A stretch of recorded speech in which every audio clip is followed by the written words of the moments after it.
Good morning दोस्तों, मैं हूं शिव शंकर कुमार और आप देख रहे हैं smart classes by Shiv Shankar Kumar.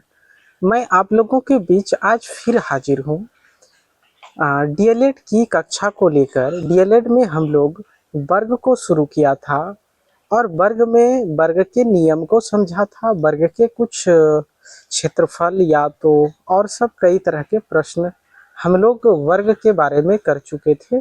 तो चलिए हम लोग जहाँ तक कल कर लिए थे वहाँ से हम लोग आगे बढ़ते हैं। तो हम लोगों का पहला प्रश्न कहता है कि एक वर्गाकार पार्क का क्षेत्रफल 40,000 वर्ग मीटर है। 2 रुपये प्रति मीटर की दर से घेरा डालने का कुल खर्च ज्ञात कीजिए। ये एक वर्ग है, ये क्या है? एक वर्ग है। इसका क्षेत्रफल यानी कि ये जो पूरा क्षेत्र है 40,000 वर्ग किलोमीटर है, 40,000 वर्ग किलोमीटर है और 2 रुपया प्रति मीटर की दर से घेरा डालना है। तो घेरा तो वर्ग के चारों ओर ये होता है घेरा, यही ना होता है घेरा, ये मेरा घेरा होता है। लेकिन दिया है क्षेत्रफल। अगर हमें क्षेत्रफल दिया है तो कहीं ना कहीं हमें भुजा तो निकालना हुई होगा ना। भुजा निकालना होगा तो सबसे पहले हम इसका भुजा निकालते हैं। तो वर्ग का क्षेत्रफल बराबर 40,000 दिया है, ठीक है। वर्ग का क्षेत्रफल होता है भुजा पर स्क्वायर बराबर 40,000 का स्क्वायर कितना हो जाता है? 40,000 का स्क्वायर हो जाता है 200। तो दोनों तरफ का स्क्वायर खत्म हो गया तो भुजा बराबर मेरा क्या आ जाएगा? 200। यानी कि हमारा जो है ये भुजा जो है एक भुजा 200 है। अगर यदि एक भुजा ये 200 है तो ये भी कितना होगा? 200 होगा। ये भी 200 होगा और ये भी 200 होगा। तो हम परिमाप निकाल लेते हैं। वर्ग का परिमाप बराबर होता है 4 गुने भुजा। तो 4 गुना भुजा दिया है 200, तो ये हो गया मेरा 800। 800 क्या हो गया मेरा? ये परिमाप हो गया।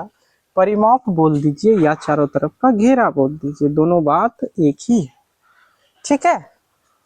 अब कहता है 2 रुपये प्रति मीटर की दर से घेरा डालना है। घेरा डालने का खर्च वर्ग के चारों ओर घेरा डालने का खर्च बराबर क्या करेंगे? 800 गुने 2 कर देंगे तो कितना हो जाएगा? 1600 रुपया। यही हमारा क्या हो जाएगा? उत्तर हो जाएगा। 1600 रुपया क्या हो जाएगा? हमारा उत्तर हो जाएगा। तो इसका चारों ओर का जो है घेरा लगाने में हमको कितना खर्च होगा? 1600 रुपया। चलिए अगले प्रश्न पर चलते हैं।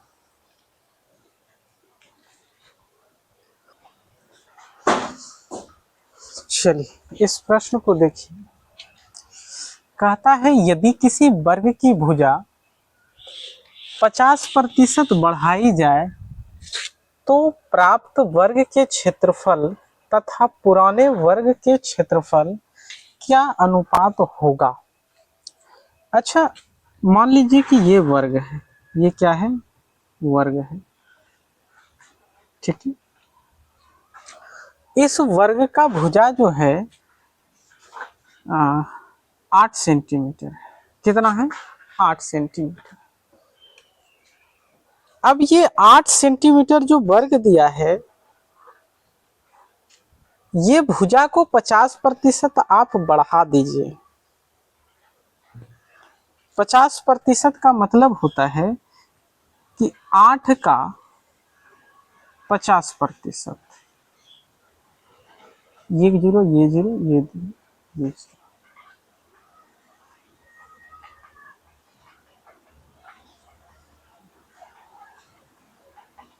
सॉरी,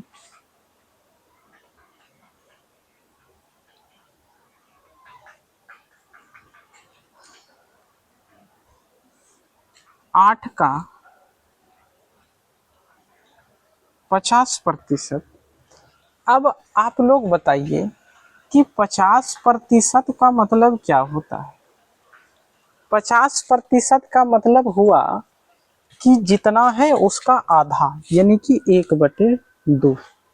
तो गुना कर देंगे 1/2, 8 का 1/2।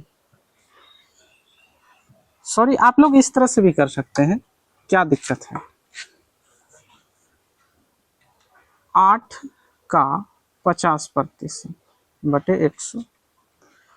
तो ये जीरो खत्म, 5 का 5 दूनी 10, तो 2 चौके 8, यानी 8 का 50% मेरा कितना होता है, 4 होता है। तो दूसरा वर्ग एक और जो होगा उसका जो भुजा हो जाएगा, तो 8 और 4 कितना हो जाएगा, 8 + 4 = 12 हो जाएगा। कितना हो जाएगा, 12 हो जाएगा। पहले एक वर्ग का जो भुजा था 8 था, और उसको हम इस वर्ग के भुजा को 50% निकालने पर हमें 4 प्राप्त होता है। तो पहले वाले वर्ग के भुजा में 4 को बढ़ा देंगे तो 12 हो जाएगा। अब कहता है इस वर्ग का क्षेत्रफल और इस वर्ग के क्षेत्रफल का अनुपात क्या लीजिए। कहता है 50% बढ़ाई जाए तो प्राप्त वर्ग के क्षेत्रफल। तो पहले इसका क्षेत्रफल निकाल लेते हैं। 12 सेंटीमीटर भुजा वाले वर्ग का क्षेत्रफल बराबर क्या होता है, भुजा स्क्वायर। तो भुजा मेरा दिया है 12 पर स्क्वायर 12, 144 हो जाएगा। ठीक है। अब पुराने वर्ग का क्षेत्रफल यानी कि 8 सेंटीमीटर भुजा वाले वर्ग का क्षेत्रफल बराबर कितना हो जाएगा, भुजा स्क्वायर यानी कि 8 का स्क्वायर, 8 × 8 = 64। कितना हो गया, 64। अब कहता है कि इसका और इसका अनुपात बताइए। तो पहले का क्षेत्रफल कितना है, 144 है, अनुपात हो जाएगा 64।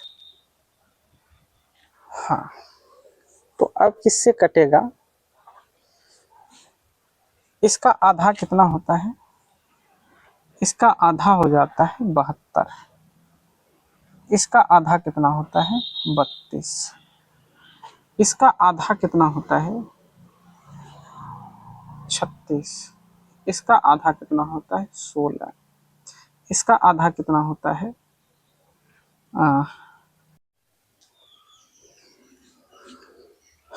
तो ये मेरा हो जाएगा 16×44 से 16 चौके 64, यानी कि 9:4। यही हमारा क्या हो जाएगा, उत्तर हो जाएगा। चलिए अगले प्रश्न पर चलते हैं। आप लोग इसमें जो है ये जो हम लिखते हैं इसको लिखते हैं, ये लिखने का आपको ज़रूरत नहीं है। डायरेक्ट यहाँ 8 का स्क्वायर कीजिए, 12 का स्क्वायर कीजिए। बोला क्या है कि नए से पुराने में, तो नया वाला इधर लिख दिए, पुराने वाला इधर लिख दीजिए। क्षेत्रफल उसको कटा दिया, आंसर आ गया यहीं पर। ये जो हम इतना लिखते हैं आप लोगों को समझाने के लिए लिखते हैं, ताकि आप लोग समझें। ठीक है, कंपटीशन में या तो आप एग्जाम में आप उस तरह से कीजिएगा। ठीक है, चलिए अगले प्रश्न पर।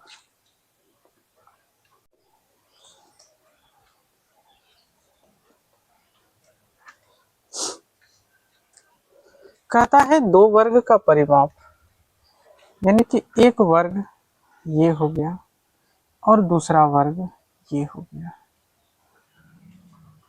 इसका परिमाप जो है, ये चारों बगल का घेरा वर्ग का परिमाप बराबर कितना दिया है, 12 सेंटीमीटर, और इसका जो दिया है वर्ग का परिमाप 40 सेंटीमीटर।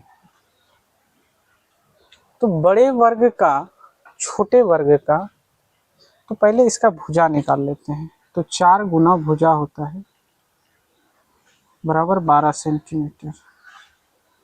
तो भुजा बराबर हो जाएगा 12/4, 4 तिया 12, यानी कि भुजा बराबर कितना हो गया 3 सेंटीमीटर। भुजा बराबर कितना आया 3 सेंटीमीटर। इसका देखते हैं वर्ग का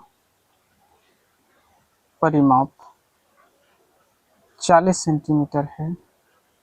तो 4 गुना भुजा बराबर 40 सेंटीमीटर। तो भुजा बराबर हो जाएगा 40/4, यानी कि 10 बार में कट जाएगा। तो भुजा बराबर हो गया 10 सेंटीमीटर। अब कहता है कि छोटे वर्ग के क्षेत्रफल का कितना गुना है। ये छोटा वाला है, इसका क्षेत्रफल निकालते हैं। तो क्षेत्रफल का फॉर्मूला होता है भुजा स्क्वायर, यानी कि 3 का स्क्वायर, यानी कि 3 तिया 9। इसका क्षेत्रफल निकालते हैं। क्षेत्रफल बराबर होता है भुजा स्क्वायर, यानी कि 10 का स्क्वायर, यानी कि 100। ठीक है, यहाँ तक ठीक है। अब देखिए इसका वो कितना गुना है।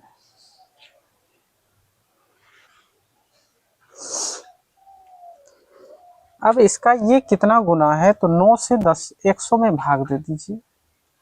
9 से 100 में भाग दे दीजिए।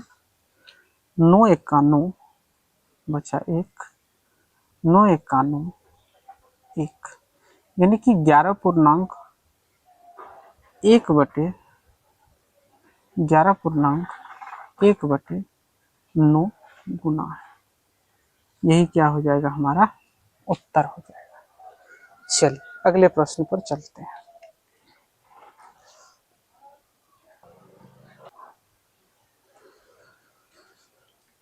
चलिए हम लोग जो है वर्ग को पढ़ लिए, वर्ग के बारे में जानकारी प्राप्त कर लिए।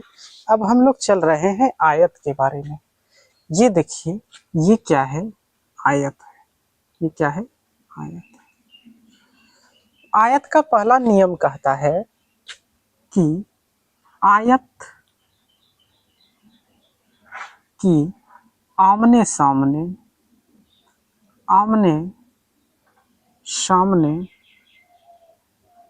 की भुजा समान होती है, ठीक है। आमने सामने की भुजा क्या, आयत की आमने सामने की भुजा क्या होती है, बराबर होती है, यानी कि इसके बराबर ये होती है और इसके बराबर ये होती है, ठीक है। दूसरा नंबर बात कहता है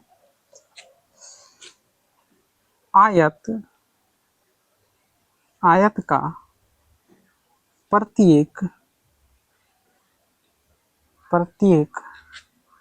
कोण 90 डिग्री का होता है। प्रत्येक कोण यानी कि ये कोण 90 डिग्री का होता है। कितना डिग्री का होता है, 90 डिग्री का होता है। और तीसरा नंबर नियम कहता है आयत का विकर्ण एक दूसरे को समान लंबाई में विभाजित करती है।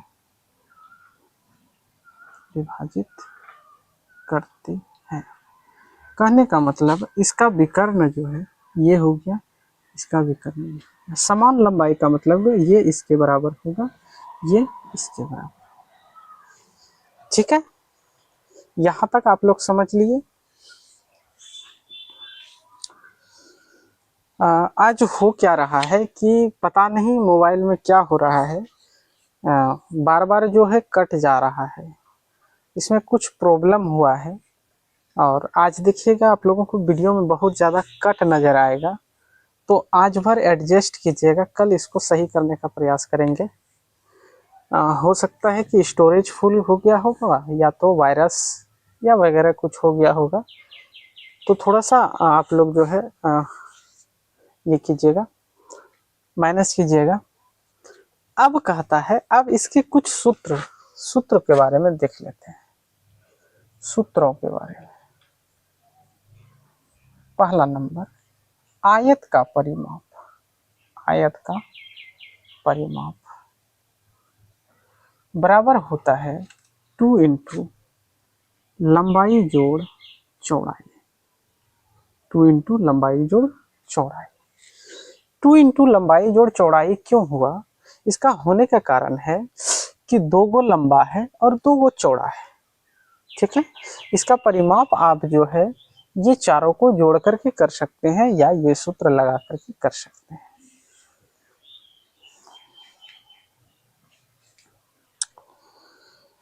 अब इसका दूसरा सूत्र है आयत का क्षेत्रफल। आयत का क्षेत्रफल क्या होता है? आयत का क्षेत्रफल होता है लंबाई गुने चौड़ाई। लंबाई गुने चौड़ाई।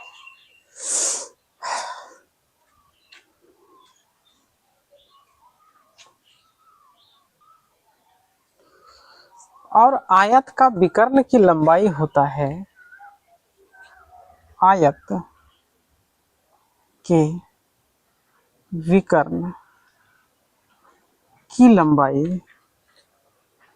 लंबाई होती है अंडर रूट, नीचे लिखते हैं, लंबाई बराबर होती है अंडर रूट लंबाई का स्क्वायर जोड़ चौड़ाई का स्क्वायर।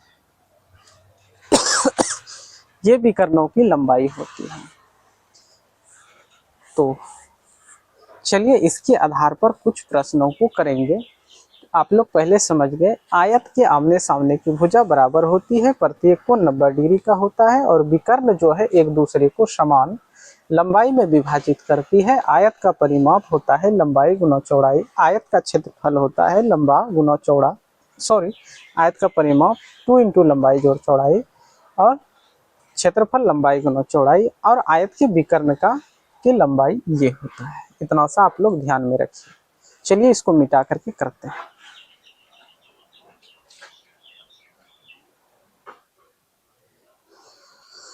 चलिए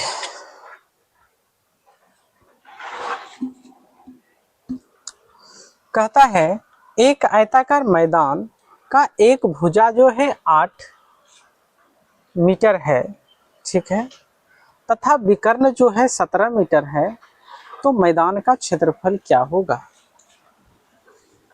एक ये आयत है, ठीक है, इसका एक विकर्ण जो दिया है 17 मीटर है और एक भुजा 8 मीटर है, तो ये क्या होगा? पहले ये निकालना पड़ेगा हमको। लंबाई चौड़ाई तो दिया है, लंबाई निकालेंगे तब ना। तो आप लोग देख रहे होंगे कि ये मेरा एक क्या बन रहा है, समकोण त्रिभुज बन रहा है। क्या बन रहा है? समकोण त्रिभुज। तो ये कर्ण है, ये लंब है, ये आधार है। तो क्या होता है मेरा, तो कर्ण बराबर होता है लंब का स्क्वायर जोड़ आधार का स्क्वायर पर रूट, यही होता है। तो हम क्या करेंगे, अगर यदि रूट को इधर करते हैं तो कर्ण का इस यहां हो जाएगा कर्ण का स्क्वायर, इधर का रूट इधर कर दिए, लंब का स्क्वायर जोड़ आधार का स्क्वायर। तो कर्ण कितना दिया है हमको? 17 दिया है। लंब कितना दिया है मेरा? 8 दिया है, बराबर कितना, प्लस आधार का स्क्वायर। 17 गुना 17 कितना होता है, 289 होता है। 70 सत्ते 79, 17 का 17, 17 और 11 28, 289, 8 64 प्लस आधार का स्क्वायर। उसको इधर करते हैं, 289 माइनस 64 बराबर हो जाएगा आधार का स्क्वायर। 9 में 4 जाएगा 5, 2 यानी कि आधार का स्क्वायर। अब इधर यदि स्क्वायर है इधर करते हैं तो 2 2 5 पर क्या हो जाएगा, रूट बराबर आधार हो जाएगा। ठीक है, तो बराबर हो जाएगा 15 बराबर आधार। तो आधार मेरा कितना निकल गया, 15 निकल गया। आधार कितना निकल गया मेरा, 15, यानी कि हमको लंबाई और चौड़ाई दोनों पता हो गया। तो अब मैदान का क्षेत्रफल क्या होगा, तो मैदान का क्षेत्रफल बराबर होगा लंबाई गुने चौड़ाई बराबर हो जाएगा 15 गुने 8, 15 8 20, 120, 120 क्या हो जाएगा, मीटर। यही हमारा क्या होगा, उत्तर हो जाएगा। यही क्या होगा, उत्तर होगा। आप लोगों को आज हम इससे आगे नहीं कर पाएंगे क्योंकि मेरा जो है मोबाइल से जो रिकॉर्डिंग हो रहा है वो बार बार कट जा रहा है। हमको लगता है कि आज एडिटिंग करने में हमको बहुत सारा टाइम लगेगा, बार बार बहुत सारा कट लग गया है, इसलिए आज के लिए हम यही रखेंगे, कल फिर करने का प्रयास करेंगे। तो आज के लिए इतना ही। जय हिंद, जय भारत, वंदे मातरम।